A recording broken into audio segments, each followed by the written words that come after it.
Assalamu alaikum. I've received an email, a question. This is not the original email, though, but it's an important question in there.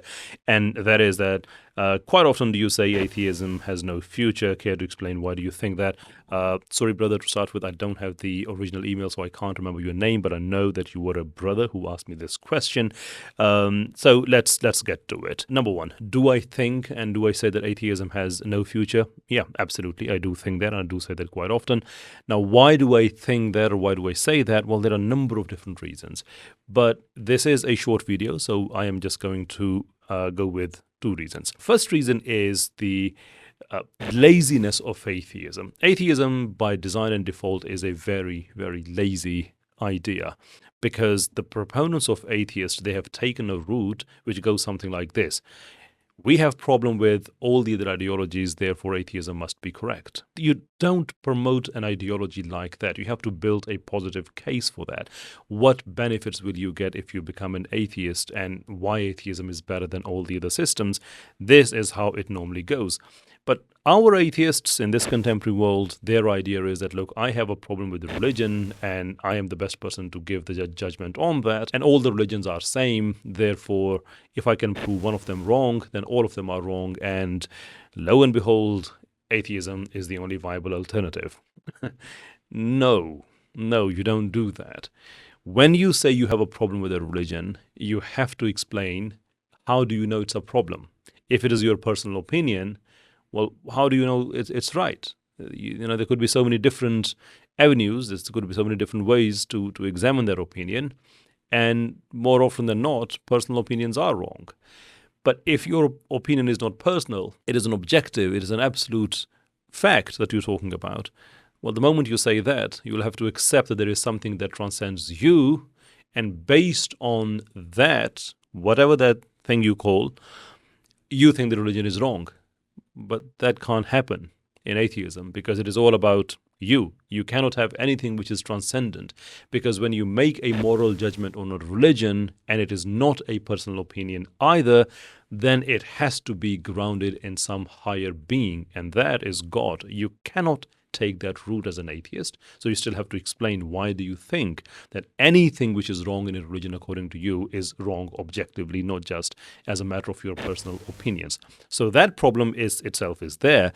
But even if you think that there is something wrong with the religion, and as I just mentioned, you have to explain why do you think that is the case, that does not render atheism right.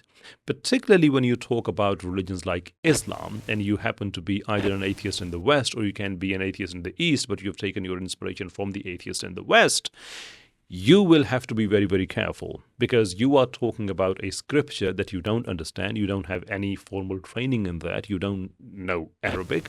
You don't know Arabic lexicon. You don't understand the syntax. You don't understand how one word can be used in so many different ways, depending on the context. And you still think, oh, I actually read some translation, and based on that, I think you're wrong.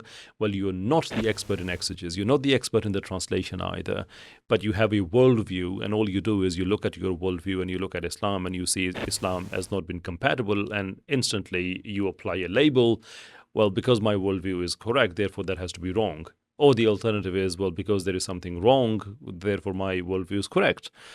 This is pure laziness. Intellectual endeavors do not work like this, and which is the reason more and more people are now shifting away from atheism in the West, and they are going into the godless spiritualism, or they're going more toward the agnosticism and so forth, because that agnosticism is a comparatively safe position than the atheism, which is very hard. It's particularly if you are an epistemological atheist, then it's a very rigid position that you take. So that is why it is up against it now, and not many people are convinced by it. The second reason that for which I say that atheism has no future is the actual population problem. Atheism is very much a materialistic idea. There is no purpose to life. There is no hereafter. You don't have to care about the world. Even if you do it just as a matter of transaction. So i.e., you create a better society and society will give you benefits. It's nothing to do with going beyond yourself, and you use the label altruism, but you don't explain why altruism. I mean, using the word itself doesn't justify the existence of it, right? So you need to explain why altruistic view exists.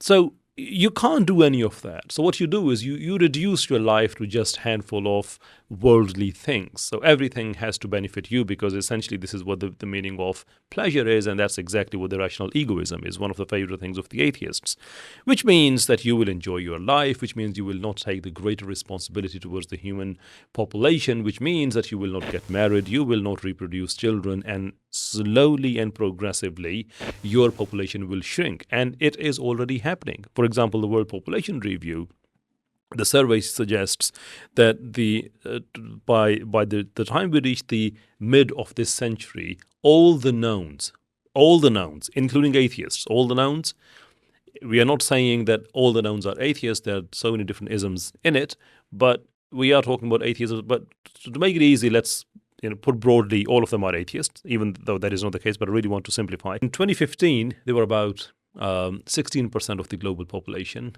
By the time we get to the middle of the century, that will be reduced to about 13%. Again, this is the gross oversimplification. We are talking about all the knowns. Atheists are just one part of it, and rapidly their population will decline because, well, if you don't produce enough children, then you don't need to be a rocket scientist to understand that 100 years, 200 years, 300 years down the line, you will not be much relevant in the world. So these are the two reasons. I'm sorry I've taken a bit more time than I anticipated, but these are the two reasons for which I believe that atheism has absolutely no place in the world. This is all I have to say on this. If you have a follow-up question, by all means, you can send me an email again, and I promise I won't lose it this time. Or you can send me your question in the comment box. And same goes for everybody else who is out there. I mean, if you have a question, whether you're a Muslim, you're a non-Muslim, you're an atheist, if you have any question you'd like to talk to me on these issues, by all means, you can send me the question on the email that you can see on your screen, and I will do my best to get back to you as soon as I can, most probably through a video.